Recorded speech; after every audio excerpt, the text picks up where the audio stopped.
Ang ninuno. Albularyo ka pala, Tandang Ismael? Naging kasamahan mo si Erming? Kilala ko nila Erming. Higit pa sa pagkakakilala mo sa akin. Alam nila kung sino at ano ang galaw ko. Bakit? Wala bang sinabi sa'yo mga kasama mo sa mga nangyayari? O baka naman kasamaan mo rin sila ha? Galamay kayo ng hari ng Irito. Wika ni Susan. Hindi kagad nakapagsalita si Tandang Ismael. Naguguluhan ng isipan. Napatingin sa malayo at makikita na nag-iisip ng malalim. Animal si Erming. Kaya pala lahat ng ginagawa nila hindi pinapaalam sa akin. Kaya ayaw nilang dumikit kapag sinusubukan kong magmatsyag. Sa halip, magkaiwalay kami kaya hindi ko alam ang ginagawa. Kaya pala palaging sinasabi ni Erming, kanya-kanyang pagmamasid at diskarte kung paano mapapatay ang mga Irito. Yawa kang Erming ka. Teka, baka naman iniisip nyo na kalaban ako. Kilala nyo ko, Kadyo. Noon pa man, wala akong ginawang masama. Wika ni Tandang Ismael. Alam ko naman pong mabait kayong tao eh. Hindi po nagsisinungaling ang maharlikang balaw. Kung kalaban po kayo, dati pa po kayo pinatay ng halimaw sa loob ng katawan ko. Wika ni Baki. Dagdag pa ng bata. Si Susan lang ang pinag-iinitan ngayon ng mga kalahi. Kailangan mabigyan ito ng proteksyon.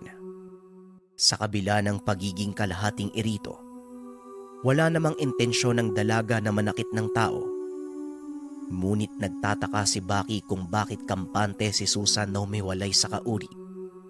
Samantalang kung pagbabasihan ang mga sinabi ni Sidro, delikado na magtraidor sa grupo. Napakalakas ng uri ng Irito dahil sa pagiging aswang. Kaya napatanong ang bata kung hindi ba nangangamba si Susan sa kanyang buhay. Subalit nanlaki mga mata ng lahat ng sinabi ng dalaga. Ayon kay Susan, natatakot siya hindi para sa sarili, kung hindi sa kamatayan na maaaring mangyari sa mga kamag-anak na tao. Wala itong pakialam sa kauring Irito. Ang pinangangambahan niya, baka madamay ang inang tao, pati na din ang mga kapatid. Si Susan lang ang anak sa labas. Ang tatay ni Susan, walang iba kung hindi ang dating kanang kamay ng hari na sinubukang magbagong buhay. Nagbago ito nang umibig sa tao at siya ang naging bunga. Galit na galit ang hari noon, kaya pinapapatay nito ang tatay ni Susan. Nang maging ganap ang dalaga, dito na siniwalat sa kanya ang totoong pagkatao. Ngunit tinago kay Susan ang tunay na nangyari sa ama. Saksing buhay ang mga mata ng dalaga kung papaanong pinatay sa harapan niya ang mga biktima. Kung papaanong kinukuha ang mga bungo. Kinakain ang atay at puso. Hindi niya maatim ang lahat. Lalo na nang makita niya na kahit paslit, walang awa na pinagpapapatay ng mga Irito. Nung una, wala naman siyang pakialam sa nakikita dahil yun talaga ang gawain ng mga Irito. Ngunit nagbago ang lahat nang maging kaibigan niya si Darman. Sa katunayan, ito ang tumayo bilang tagapayo ni Susan at tinuring na tiyuhin sa lugar. Dito niya nalaman kung ano ang sekreto ng pagkatao, pati na rin ang patungkol sa nangyari sa ama. Kaya galit na galit si Susan sa mga kalahi. Ngunit hindi pinakita ng dalaga ang galit. Alam niya sa sarili na kapag may naramdamang negatibo sa kanya, maaaring sapitin niya ang nangyari kay Darman. Si Darman ang naging panauwi ni Tandang Ismael at nagamot ang anak. Pinapapatay ito ng hari at hindi pa nakontento. Dinamay pa ang buong pamilya ni Darman. Minabuti noon ni Susan na ilihim muna ang lahat, total inutusan naman siya ng hari. Sinamantala niya ang pagkakataon na alamin kung sino ang totoong ina. Doon niya napag-alaman, taga-Ormoc ang ina pati na rin ang dalawang kapatid. Hindi naglaon. Tuluyan nang nag-iba ang prinsipyong pinaniniwalaan ni Susan. Unti-unti nang pinaplano ng dalaga ang lahat kung papaano tumakas sa mga kauri. Ngunit nalaman ang plano ni Susan nang merong magtraidor sa kanya. Sinabi nito ang lahat ng gagawing hakbang sa mga kauri kaya binantayan ng hari si Susan.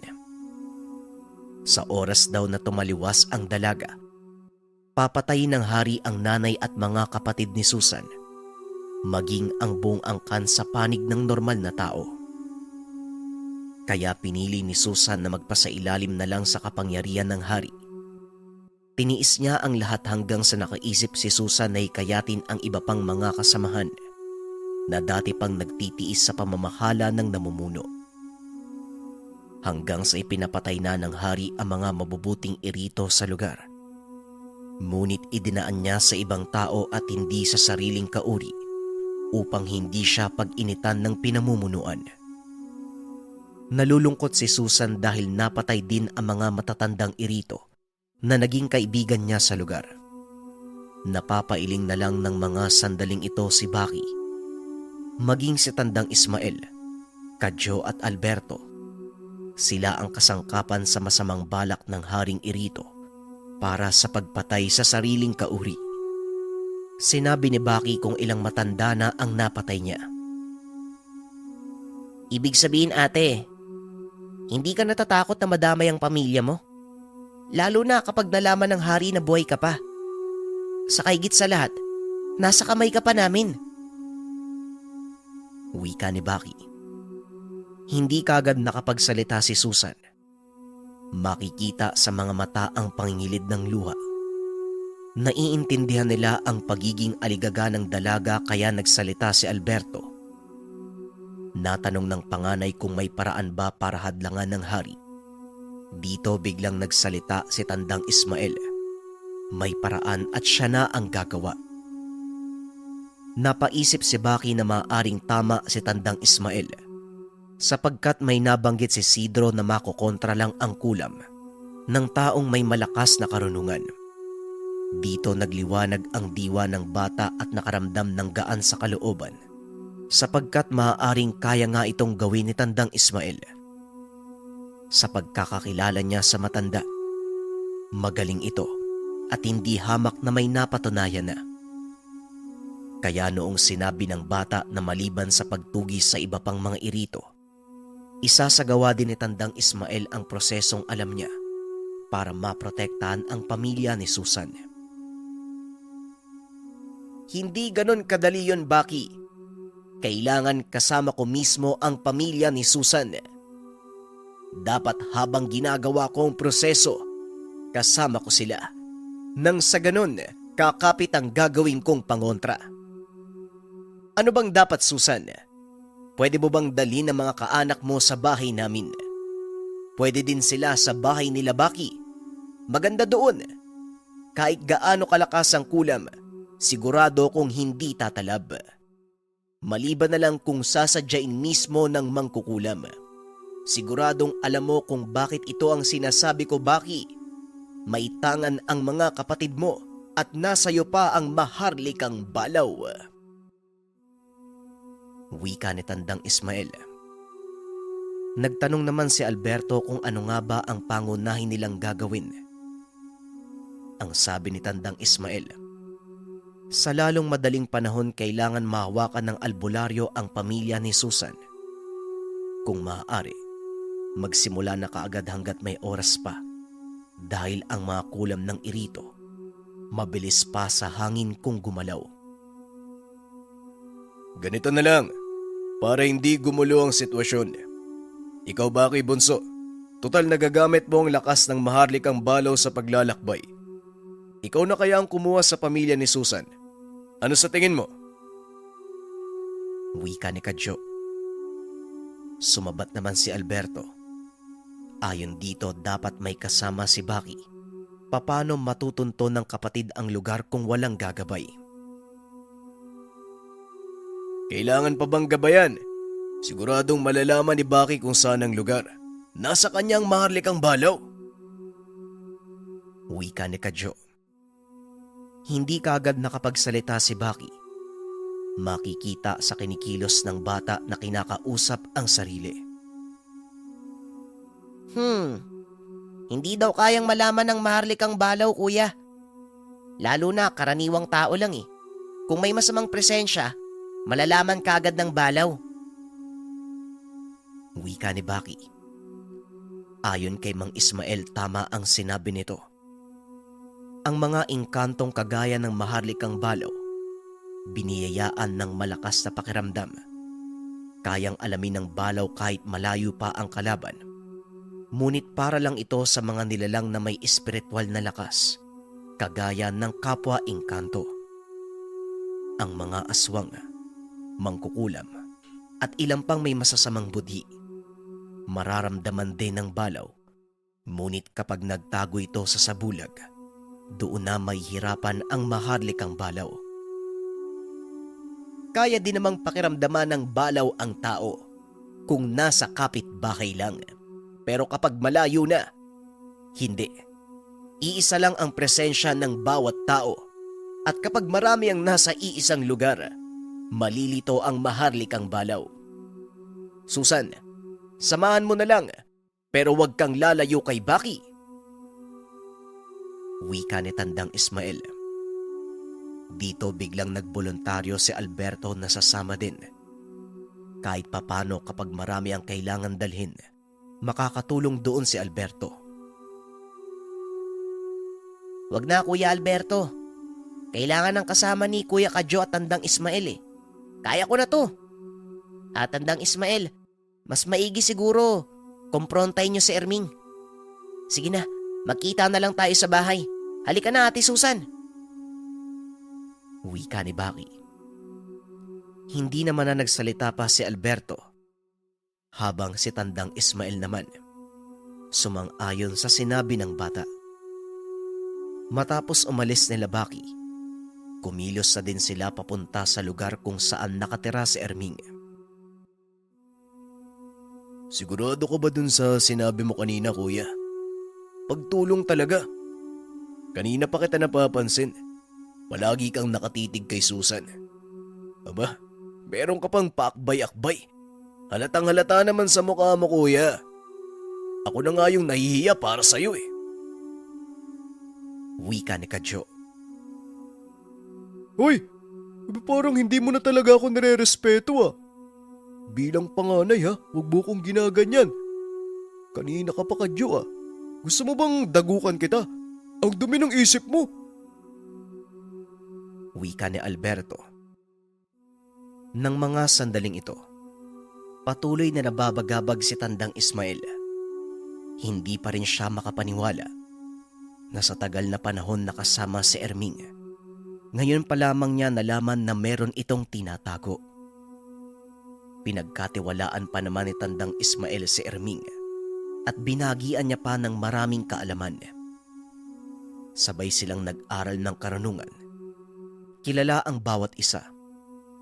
Ngunit sa likod nito, hindi niya alam na meron palang ibang pananaw si Erming.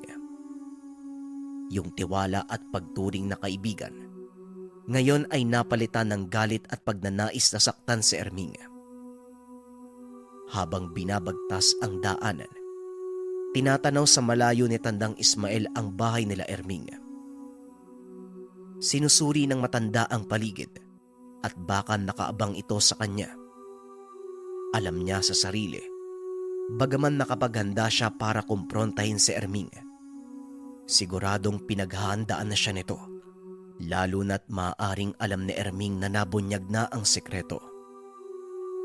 Pinakiramdaman ni Tandang Ismael ang presensya ng tangan ni Erming.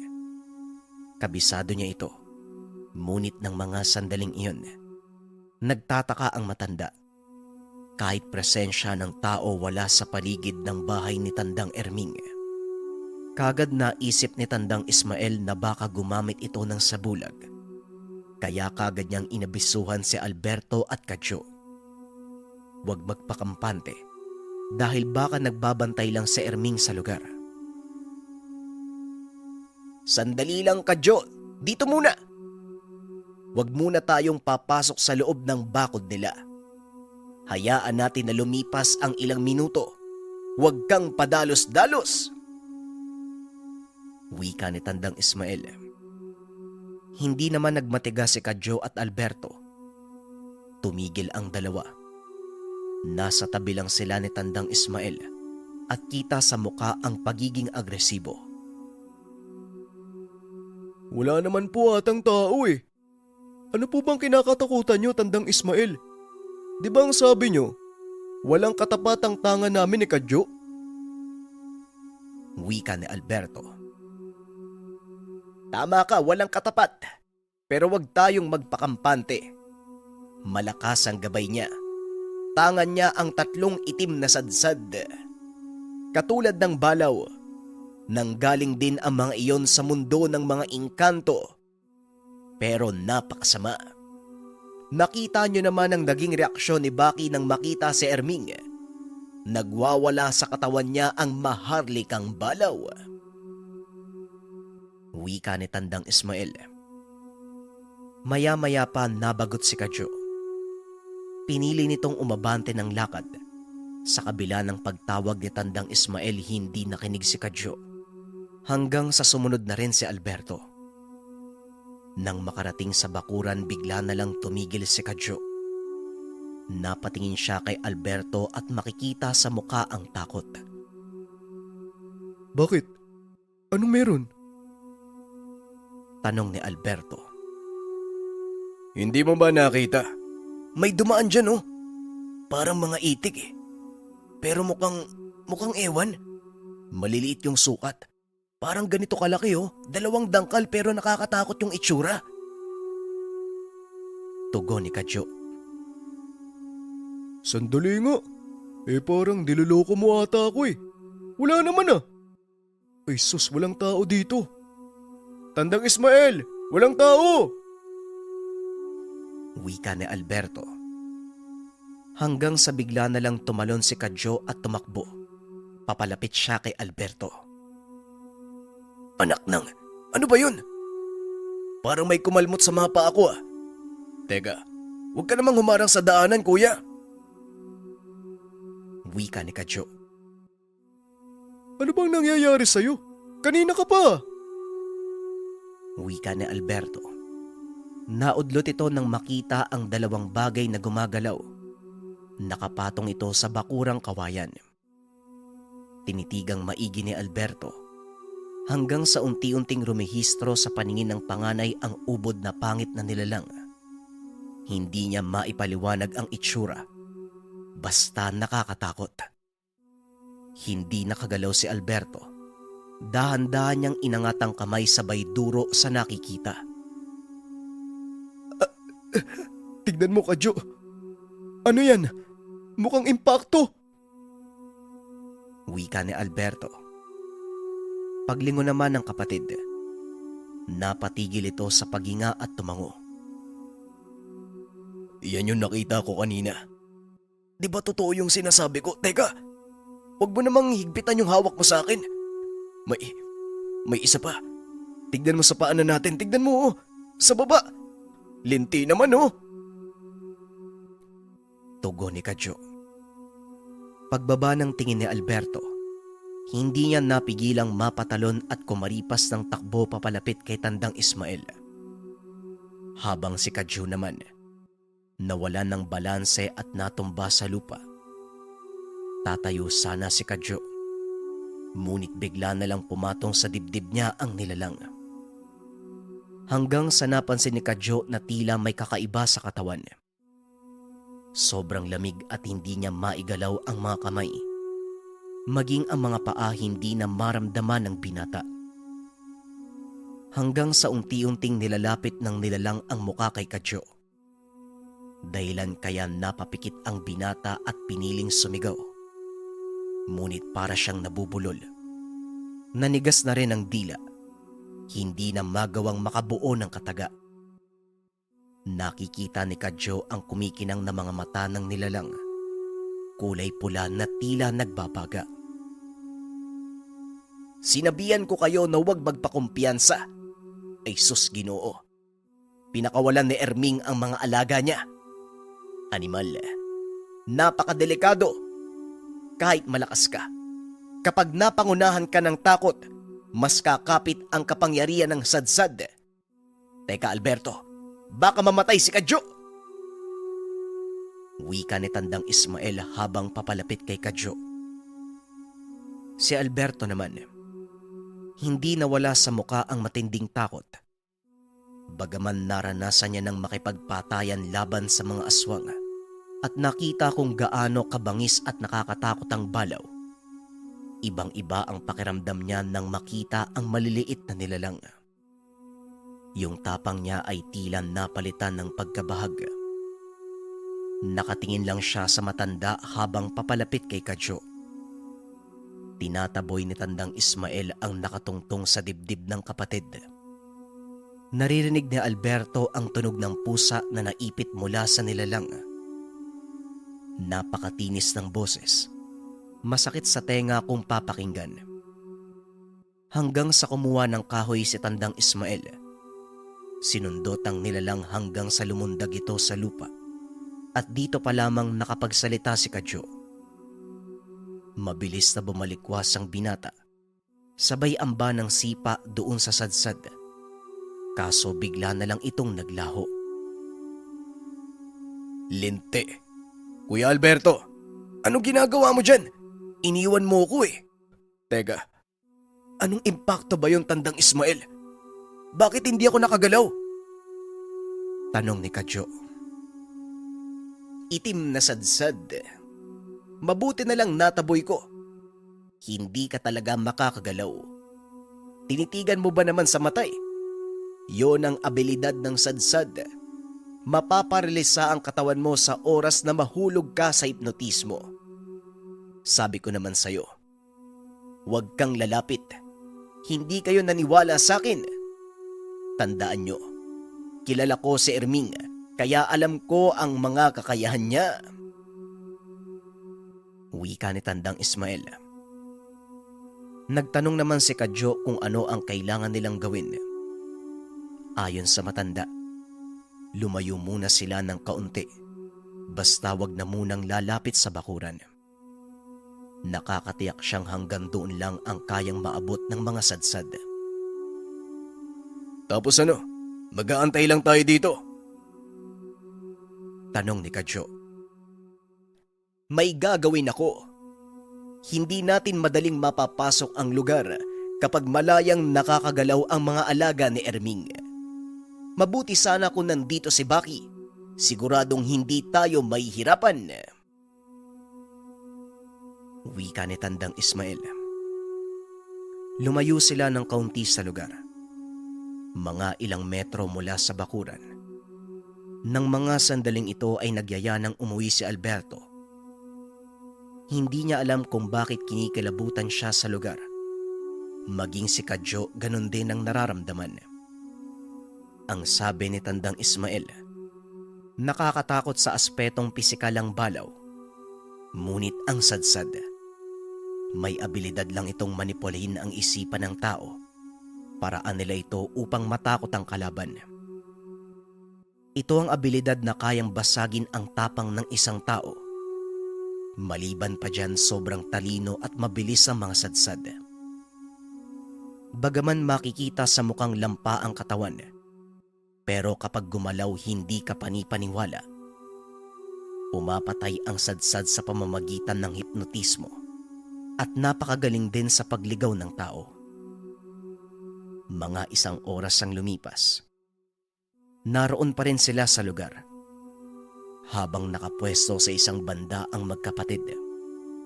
Si Tandang Ismael, may ginagawa na hindi nila maintindihan. Nagpapabalik-balik ng lakad hanggang sa umabot doon sa likod ng bahay si Erming. Ngunit meron pa itong distansya. May kung anong nilalagay ang matanda. Nakayuko lang ito at bumubuka ang bibig sabay dura. Kinukumpas din ang kamay na tila may binabato. Mabilis silang nakarating ng ormok. Akala noon ni Baki nasa lungsod lang ang bahay nila Susan. Pero hindi. Nasa liblib pa na lugar. Isang maliit na pook na may ilang kabahayan na magkakalayo. Itinuro ni Susan kung nasaan ang kanilang tahanan. Nakita ni Baki na nasa gilid lang ito ng daanan. Madilim. Napakatahimik. Tulog na ang mga tao sa lugar. Sandali ate. Maniniwala kaya yung pamilya mo sa gagawin natin? Tanong ni Baki. Maniniwala sila, Baki. Matagal ko na silang sinabihan na umalis na eh. Kaso nag-aalangan si nanay. Wala naman silang malalapitan eh. Diyan ka lang ha. Ako na munang bahala. Tugon ni Susan. Hindi naman nagsalita pa si Baki. Nang mga sandaling iyon alam ng bata na ligtas ang lugar. Napakatahimik ng balaw sa loob ng katawan. Maya-maya pa, narinig na ni Baki ang pagtawag ni Susan. Nagbukas ang ilaw at may sumagot sa loob na tao. Dito nakita ni Baki mula sa bintana ang batang babae at dalaga. Meron ding lumabas na matanda na tila ito ang nanay ni Susan. Naging mabilis ang mga pangyayari. Matapos sabihin ni Susan ang sitwasyon, kaagad namang sumang-ayon ang ina na si Norma. Parehong babae ang kapatid ni Susan. Ang batang babae ay si Irene, habang yung isa naman na dalaga ay si Risa. Matapos makapaghanda, kaagad nilang nilikas ang lugar. Umiiyak pa ng mga sandaling ito ang bunsong kapatid ni Susan. Natatakot na makakita ng mga elemento habang dinadaan sila ni Baki sa lagusan ng mga engkanto. Habang si Risa naman, nakayuko lang at halatang balisa. Hindi na nila dinaanan pa sila Alberto. Sa halip dumiretso na sa abuyog. Samantala, balik naman tayo sa kalagayan nila Alberto at Kadyo. Nang mga sandaling ito madaling araw na. Habang si Ismael naman paulit-ulit na isinasagawa ang pangontra sa mga sadsad. Mas lalo na silang lumalapit sa tahanan ni Erming. Hanggang sa nakita ni Alberto at Kadyo. Nagudyat si Mang Ismael na pinapasunod sila ng matanda. Maya-maya pa, may narinig silang kalabog doon sa bahay. Bumukas ang bintana at may nakita silang sumilip. Napahinto ang dalawa ng maisip na baka sadsad ang mga ito. Ngunit ilang segundo lang, naging malinaw sa kanila ang imahe ng tao. Magandang umaga, Erming. Magparamdam ka naman. Parang wala tayong pinagsamahan. Kung ganyan ang ipapakita mo sa akin, totoo nga ang natuklasan ko. Animal ka. Matagal mo na pala akong niloloko. Wika ni Mang Ismael. Nakita nila Alberto na tumapak na mismo sa loob ng bakuran ang matanda. Dito naisip ng dalawa. Kampante na ang matanda dahil nakontra na nito ang mga impaktong sadsad. Kaya naman kaagad binilisan ng dalawa ang paglalakad.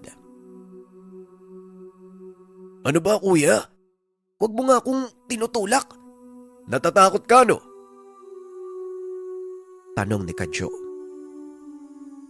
Anong natatakot? Sige na.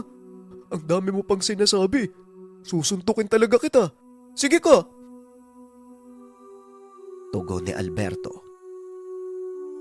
Nang makapasok sila sa loob ng bakuran, doon pa lamang nila nakita na lumabas si Erming.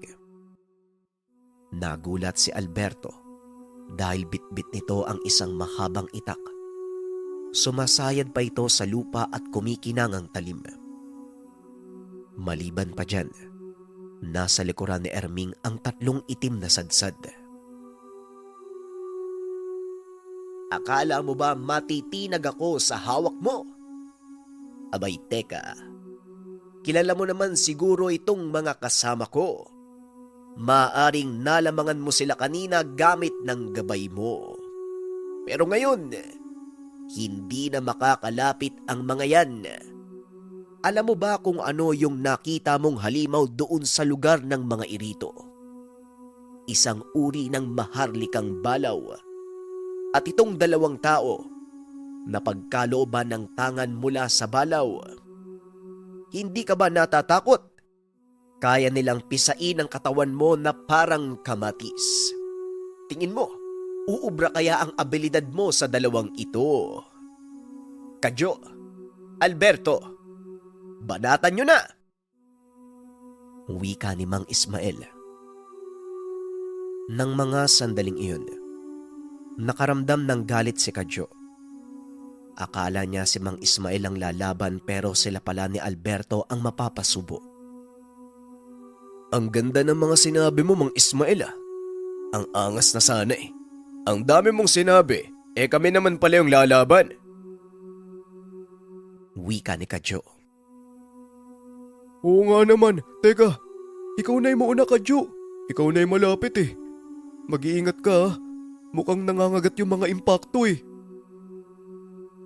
Tugon ni Alberto. Bumulong si Mang Ismael sa magkapatid na mahina siya pagdating sa pisikal na laban. Kaya lang niyang gawin ang pagbitaw ng mga tigalpo at pangontra sa kakayahan ng kapwa albularyo. Napailing na lang sa mga sandaling iyon si Kadyo. Umabante na ng lakad pero inoobserbahan niya si Erming. Hindi ito nagsasalita. Sobrang tahimik at nanlilisik ang mga mata. Habang si Alberto naman, nakasunod lang pero nakatuon ang atensyon sa mga alaga ng albularyo. Hanggang sa bigla na lang hinampas sa lupa ni Erming ang mahabang itak, sabay duro kay Kadyo. Sa pagkakataong iyon nakita ni Mang Ismael ang pagbuka ng bibig ni Erming, pero walang lumalabas na boses. Isang indikasyon. Nagbibitaw na ng pangtigalpo ang kapwa albularyo.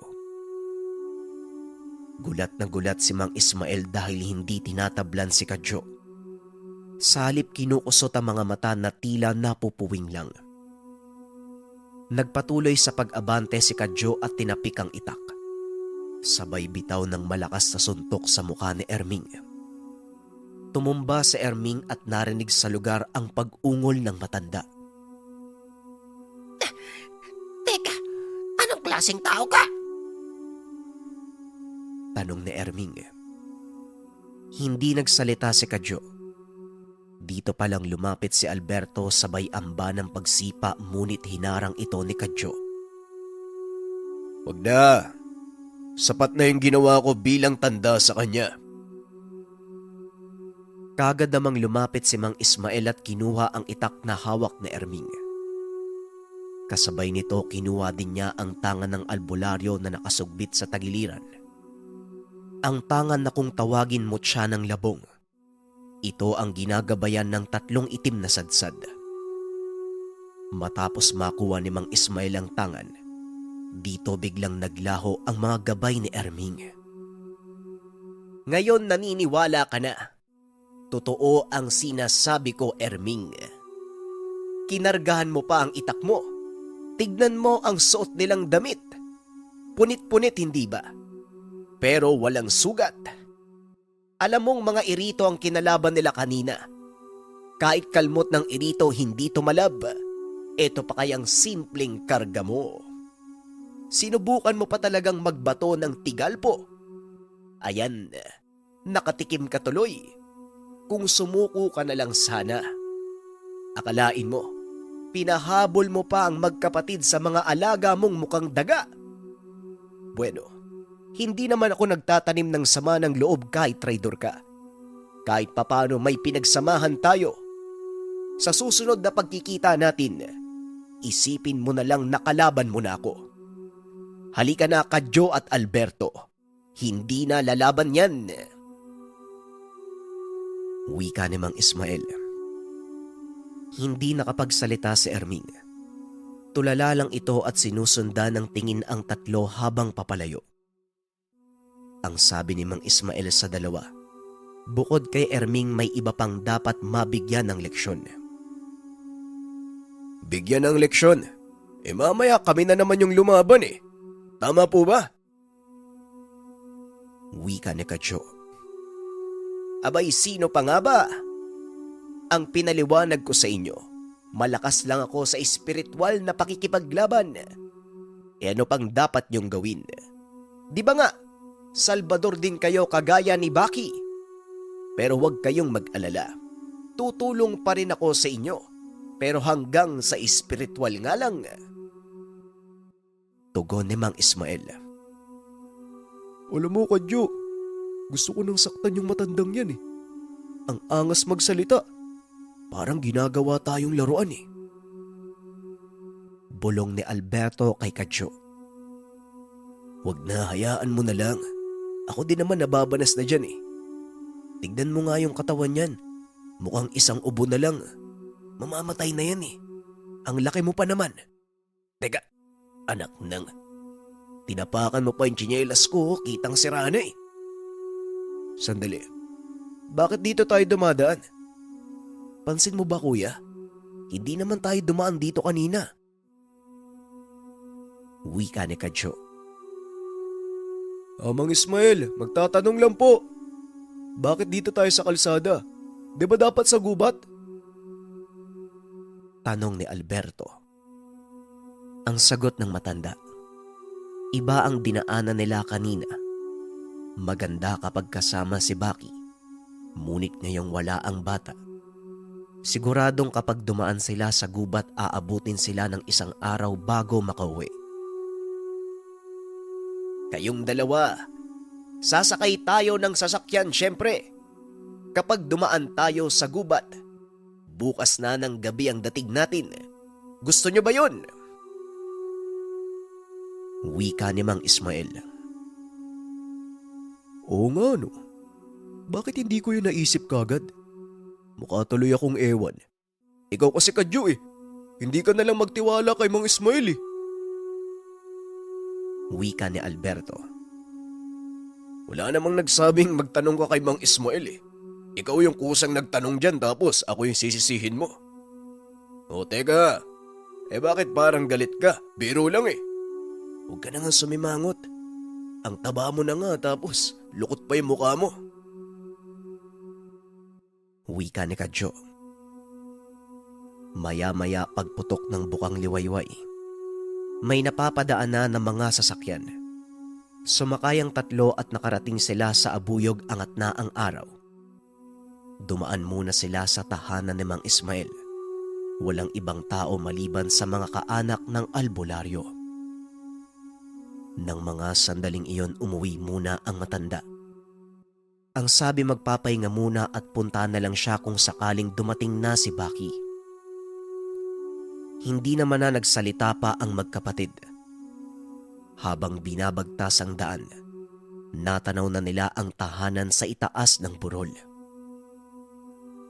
Nanlaki mga mata ni Alberto nang makita sa malayo si Susan. Naroon sa bakuran, nakaupo sa mahabang upuang kawayan katabi ni Tatay Juan. Kagad niyang siniko si Kadyo at sinabing dumating na sila Baki. Alam ko, nakikita ako naman eh. Aba, ang saya mo yata. Nag-aalala ako ha. Hindi pa naman tayo nakapagpaalam ng maayos kay tatay. Nako, lagot tayo nito. O kita mo, pangiti-ngiti pa tong animal na to. Palibasa, nandyan kasi si Susan eh. Wika ni Kadyo habang nakasunod kay Alberto. Alam niya na nahuhumaling ang kuya kay Susan. Kita naman sa kinikilos na numbalik ang lakas sa kabila ng pinagdaanan nilang pagod. Nakita lang si Susan umaliwalas na ang muka. Nang makarating sa tahanan kaagad na sumalubong si Baki, ipinaliwanag ng bata kung bakit hindi na sila dinaanan. Baka kung ano pang mangyari sa pamilya ni Susan. Nagkalat pa sa lugar ang mga kalaban. Hindi na nagsalita pa si Kadyo. Habang si Alberto naman kaagad nang lumapit kay Nanay Lusing at Tatay Juan. Nagmano ang panganay ngunit pagkatapos. Aray ko naman, tay. Kinaltukan pa talaga ako eh. Kitang may bisita eh. Nakakahiya eh. Aray ko, ang sakit ng anit ko ah. Wika ni Alberto habang hawak ang ulo. Ikaw, hindi ka man lang nag-abiso. Ay sus, bigla na lang kayong umalis dalawa. Mukha tuloy akong ewan doon sa bukid eh. Hoy, hoy, ikaw, pumarini ka nga kadyo. Hindi ka ba magmamano? Kunwari ka pa eh. Bilisan mo, lumapit ka dito. Wika ni Tatay Juan. Atay, mamaya na po ako lalapit. Kinakausap ko pa si Baki eh. Uy, sabi na galit si Tatay eh. Ang lakas ng pagkakakalto kay Kuya. Nakita mo ba yun, Baki? Mabuti hindi ako lumapit kagad. Bulong ni Kadyo kay Baki. Mabuti nga, yan lang yung nangyari sa kanya. Ako nga nakipagabulan pa kay Tatay. May bitbit ba naman na tangkay ng nyug? Pero naabutan pa din ako eh. Naipit ako sa silong. Naku, hala ka oh. Nagmamatigas ka pa. Ayan oh, papalapit na si Tatay. Bahala ka dyan, Kuya. Wika ni Baki at nagmamadali nang umalis. Teka tay. Uy, tatay magpapaliwanag ako. Kamuntikan pa akong tamaan. Uy, Baki! Wika ni Kadyo. Umiilag ito dahil binabato siya ng tsinelas ni Tatay Juan. Anong sinasabi mong magpapaliwanag? May dapat bang ipaliwanag? Kayo kaya ang maiwan dito, tapos hindi nagpaalam ang anak nyo? Halika. Hoy, saan ka pupunta? Dito ka, dali. Huwag mo na akong pahabulin, matanda na ako. May rayuma na din ako. Wika ni Tatay Juan.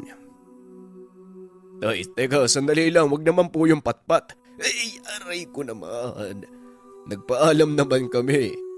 Teka, si Alberto tayo, nangaasar pa oh. Wika ni Kadyo. Nakadampot ang Tatay Juan ng patpat at paulit-ulit na pinalo si Kadyo. Samantalang si Alberto naman, kagad tumahimik nang lingunin siya ng ama. Hay nako, sa susunod magpapaalam kayo ng maayos. Sabihin nyo kung saan kayo pupunta. Huwag yung bigla na lang kayong tatakbo. Ikaw naman, Baki, naku kang bata ka. Nakakalimutan mo, may magulang ka pa. Bueno, mag-agahan na kayo Kadyo. Ikaw, Alberto, kulang pa yung inabot mo sa akin, ha? Wika ng ama. Sige tay, sige. Paluin mo rin ang patpat para patas kami. Tugon ni Kadyo. Tumahimik ka na dyan. Sige na, mag-agahan na kayo. Kayo nang bahala sa bisita. Pupunta na ako sa bukid. Huling wika ni Tatay Juan. Matapos magsalita, kinuha niya ang mga kagamitan at umalis na ng tahanan. Nang mga sandaling iyon, tila nagulat ang magkakapatid. Nakita nilang kausap ni Nanay Lucinda si Nanay Norma. Maayos namang makitungo ang ina. Hindi na ito katulad dati na palaging takot sa tao. Normal lang. Nakangiti si Nanay Lucinda habang ang mga kapatid naman ni Susan ay nasa papag. Tulog si Irene.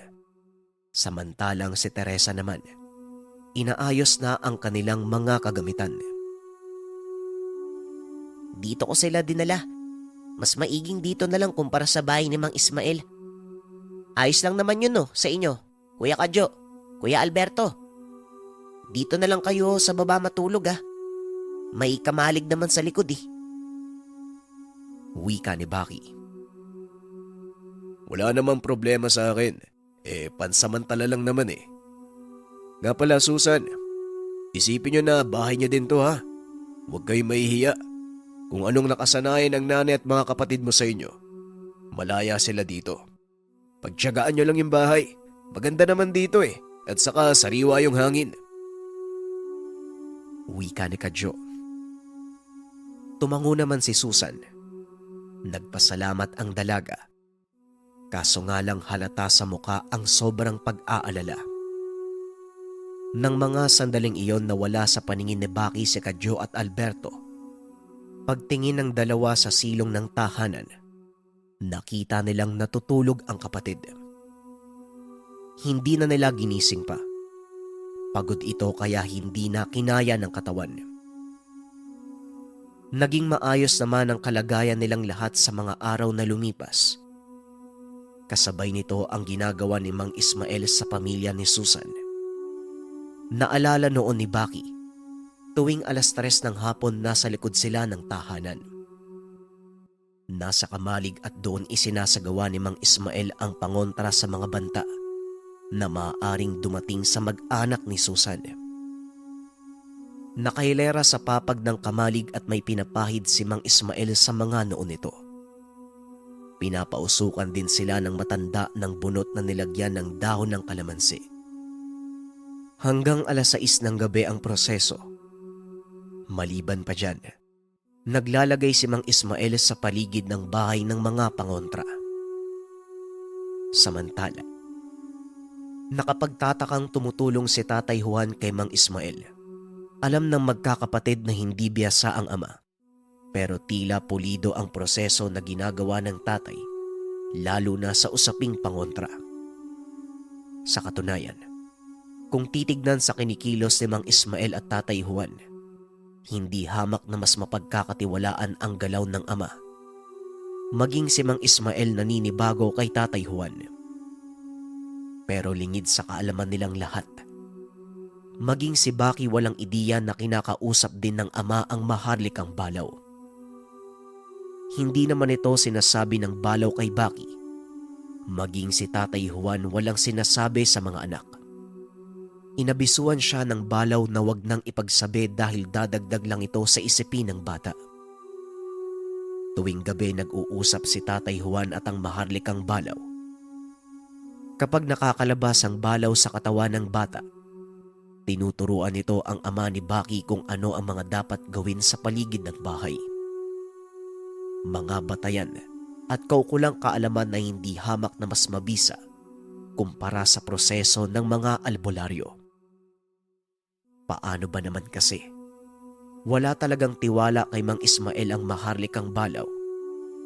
Bagaman alam nito na mabuting tao ang matanda, pero hindi ito kadugo nila Baki. Napakalaki ng respeto ng Balaw kay Tatay Juan sa pagpapakita nito ng katapangan at pagmamahal sa pamilya. Hindi biro ang obligasyon ni Tatay Juan, lalo pat dumagdag sa buhay ng pamilya ang maharlikang Balaw. Alam ng nilalang, siya ang dahilan kung bakit dinanas ng pamilya ang pait ng buhay. Hindi mapapantayan ang katatagan nito na harapin ang mga peligro at dagok sa buhay. Kaya kung gaano nire-respeto ni Baki ang mga magulang, ganun din ang ipinapadama ng Balaw. Maliban na lang sa mga kapatid ni Baki, masasabi talagang banas ang maharlikang Balaw.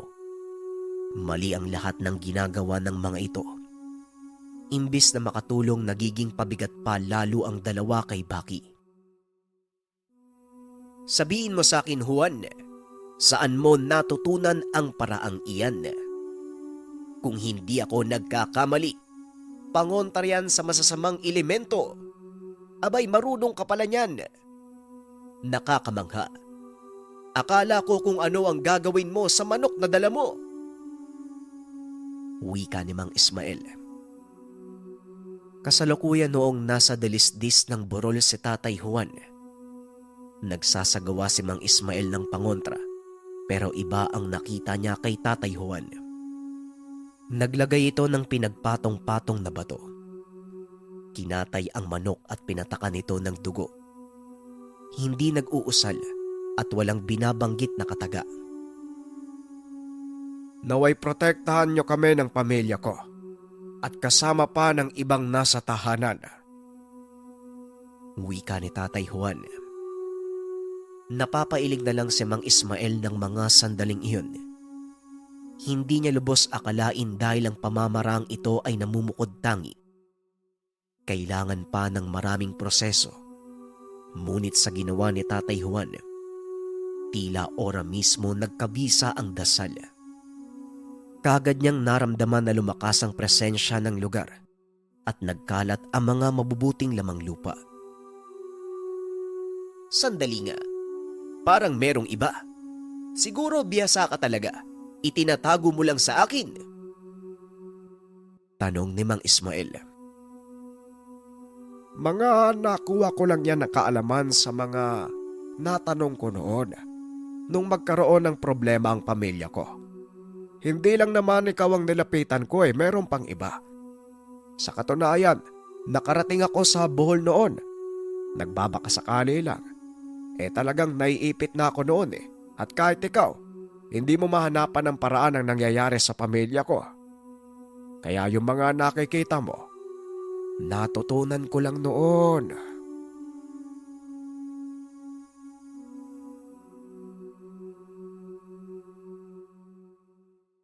Ang ninuno. Ang ninuno.